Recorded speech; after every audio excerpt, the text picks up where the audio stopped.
when you're talking about though a coalition, and you're talking about a game plan, and you're talking about setting agendas, and you're talking about putting those plans and those agendas into motion, at some point you got to draw a line in the sand and go, look, the game plan is to either make the NBA plan first and foremost, or make it where we're trying to attract the NHL, and by, because of course you said the arena has to come first, we understand that, and you know, so then you're talking about building an arena that can support hockey and the NBA, which is the reason we're in the situation that we are now. So if you know, I'm in touch with a number of Sonics loyalists that go, look, you want to bring the NBA back here, you must get an NHL team first. So when you're talking about really putting together agendas, how are you guys going to address those types of issues? Because there's a number of issues that bam, bam, bam, bam, bam, that are going to affect the outcome of the NBA and or the NHL coming. I think the coalition is around building an arena. So if NHL people want to join the coalition and support a new multi-purpose facility because they love hockey and they want a chance to see hockey in their city, then we will welcome them into the coalition. Obviously, the people forming it are huge NBA fans and Sonics fans. So in our hearts, it's all about NBA basketball. But if we can attain 2 teams for this city and make it, I think the 2 can coexist, and I think that will broaden our coalition. I think there's a lot of people that like hockey that don't like basketball, and vice versa. And what we need to do is make a really strong statement with as many people as possible who can come around this idea that we need a new multi-purpose facility for this arena. That can still be a renovated Key Arena. There is a way to redo Key Arena and make it hockey ready. Now it involves expanding the footprint, and obviously there's a lot involved in that, but it's not outside of the question. So I don't think that one has to come before the other. I just don't think that. Obviously we want NBA basketball back here as soon as possible. Most of the interviews and anything I've ever done have been centered around NBA basketball, but we certainly want to include anyone who's interested in bringing the NHL to town in the conversation, because ultimately they could be helpful in building the arena, in which case the NBA might have to follow if, you know. So the NHL is part of the agenda, but you know, we're focused on bringing the Sonics back. Right, and when you're really talking about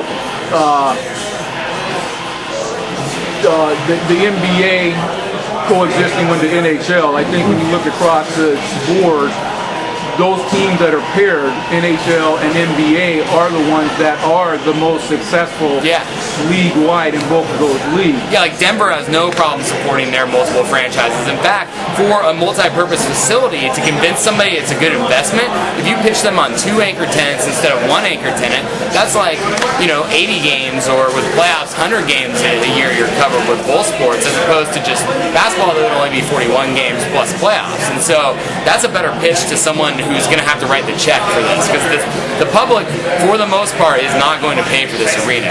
We are definitely pushing the privately funded arena model with a little bit of public assistance, but it's not going to be necessarily a 50-50 split like when Steve Ballmer did his generous proposal, because that's clearly something that people aren't willing to do in this region politically or whatever. And so we're focusing on making this a good deal for an investor where they have the support of this broad coalition.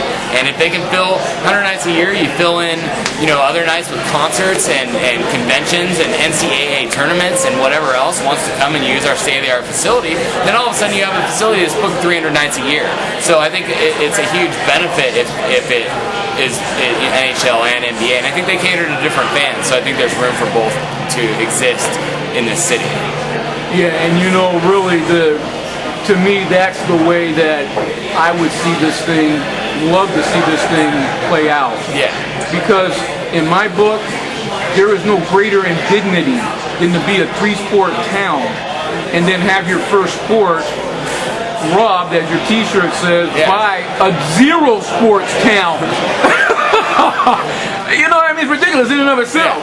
But what I'm saying is that, to me, the way that you rebound from that, from going from a 3-sport town to a 2-sport town, is to catapult yourself to being a 4-sport town, and then everything is everything and all good. Yeah, and I totally believe it can happen. Especially if Chris Daniels rumors are true, and there is interested parties in Seattle in buying an NHL team. I mean, there's multiple NHL teams for sale. We just saw one move yesterday. I think there's at least one more that's for sale, and so I think there's a good chance that Seattle could be in the running for that. But once again, they aren't going to come play at Key Arena. It's going to be either a renovated Key Arena or a new multi-purpose facility somewhere else in the region. So. Now we're here at Floyd's place, of course, in Lower Queen Anne, and I know you said you had a meeting in this. Yeah, I gotta take off in like 5. All right, and of course, there's a large constituency right in this area that would love to see the renovated Key Arena, as you spoke about. Yeah. Now, I remember Brian Robinson speaking on Dory Monson's show maybe about 3 years ago and made one of the most eloquent and convincing plans for moving the components around at Seattle Center to enlarge that footprint. Yeah. You're saying that that's still part of the equation? I think it's possible. It's going to take the will of the mayor of Seattle and the city council. If those people aren't supportive and aren't willing to go to bat and put up whatever's necessary support-wise to get that done, it will not happen here. And what they've shown is they aren't willing to do anything yet. Now, obviously, for Sonic fans and everyone, we want it here in Lower Queen Anne. We want it still in the city of Seattle. But the fact of the matter is, the city of Seattle hasn't done anything to renovate that over the last 5-6 years. And so if they aren't willing to take advantage of an opportunity to build a new multi-purpose facility, then an area like Bellevue or Tukwila or Snohomish County somewhere or down in Auburn, I mean, I'm willing to take that and support that if that's what it's going to be, because ultimately it's closer than 1,900 miles to Oklahoma City to go down to Auburn or Tacoma even, but we would love to have it here at Key Arena at the Seattle Center. And I think if they're forward thinking and they want to think about how they use that space at Seattle Center, then I think that they can expand the footprint to make it big enough necessary to support the NBA business model, be big enough for NHL. But it's gonna take some leadership on the city's part. Lastly, man, like I said, I appreciate you hanging out, coming down, and I did a video right before you popped in, talking about the number of Sonic fans that have come through. Some that's going to be coming through, but some that are, obviously missing. Right. And I said, they'll put a time for them to come down, and then next thing you know, you popped in. Yeah. But let me just leave with this, man. Back in 2008, when Chris Van Dyke and the Citizens for More Important Things came out with Initiative 91. Yep. As a sports fan activist, that I launched WeTheFans.com in 1991 in the midst of the NBA lockout. I'm one of the guys, man, or I should say the guy in this city that was pretty much a cross between Paul Revere and Chicken Little, because I was saying the billionaires are coming, and the sky is falling. And the reverberations of that collective bargaining agreement from 1999 played itself out all the way to the end with the situation that we have with the Sonics, based on the labor costs going up, with those guaranteed contracts, which is why now the NFL lockout is child's play compared to the NBA lockout that's coming up. 100%. Because you got guys, man, the labor costs got out of control, and you got guys that ain't been in the league for 8 years getting paid playing rec ball at the YMCA. Yeah. But here's the point I'm really getting at. This is one of more important things.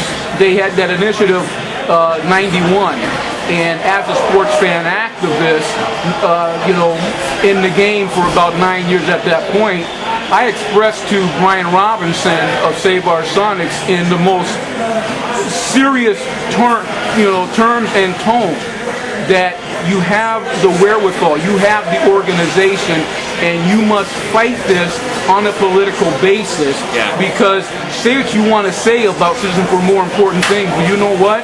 Those guys are playing the game. We're Sonics fans. We think the game is the game of basketball, and the game is the political game that makes or breaks things, makes it happen or don't make things happen. So I believe that one of the turning points in this entire thing, and you remember that email that we were that we were in on, I raised that point then. I'm going to keep raising that point because I feel in my heart of hearts that had Seattle Sonics fans raised up and been politically organized and had the wherewithal to fight that, then it wouldn't have given the illusion that Seattle Sonics fans didn't give a damn about the Sonics, because that thing just breezed on through.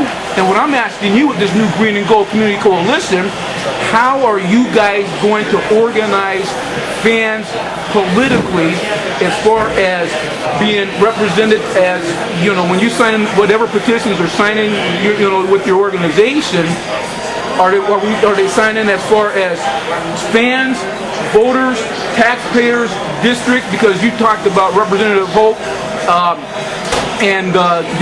yes, thank you.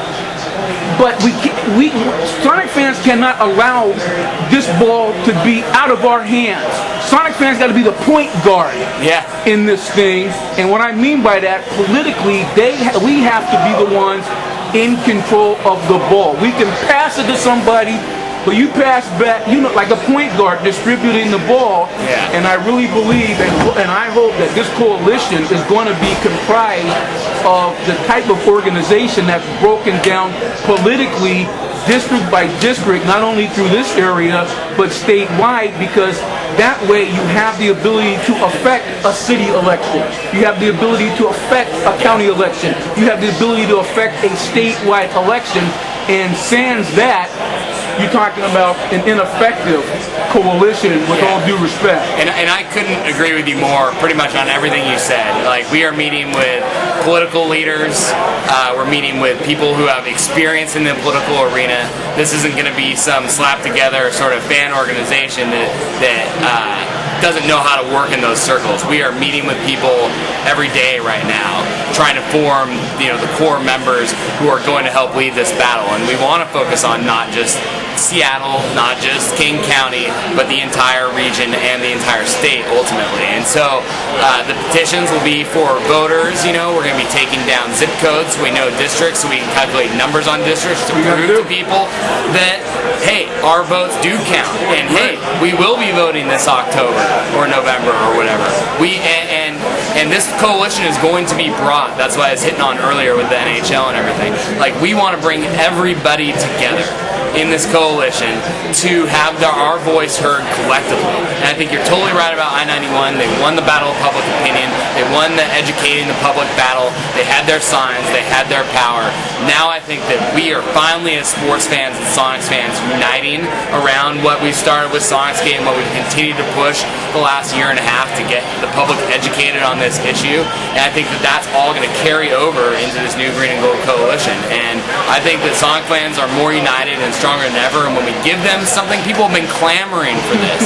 People have been dying for a petition and dying to get together around something formal. And that's what the Green and Gold Community Coalition is all about, is bringing all those voices together. And so all I can say is stay tuned. ArenaSeattle.com, NBASeattle.com, NHLSeattle.com. Those are all direct to the Green and Gold Community Coalition site, Sonicsgate.org. You can watch the movie, see all our extra features, stay updated on Facebook and Twitter with Sonicsgate and Green Gold CC, which just launched. And, you know, that's all I got for now, Commander Dave. That's all I need, man, because you being down here convinced me, based on what I've heard so far and what I envisioned this thing being. You being down here proves to me that it is in fact representing the true coalition. Because from the time that you guys announced it the other night on Elisa's show till this very day, this is the beginning, you know, this is the first opportunity, I should say, for the Green and Gold to really come together. So you coming down here proves to me that so far so good, that it's the type of coalition that all Sonic fans, you know, near and far, can respect, be excited about, get behind, and have great expectations of. Definitely, and you know, you've seen what we've done with Sonicsgate. You saw what Brian Robinson was able to do to save our Sonics. You've seen, you know, we're moving forward, and we're going to get this thing done. We're going to keep pushing. So, Jason Reid, ladies and gentlemen. Thank you, Commander Director of Sonicsgate in the house at the 79 Sonics championship celebration here at Floyd's place. Sonics Nation, as we all know, the Sonics became the Oklahoma City Thunder, as we all know. And we will not be silenced. We will not go away. Commander Dave, thank you for your support.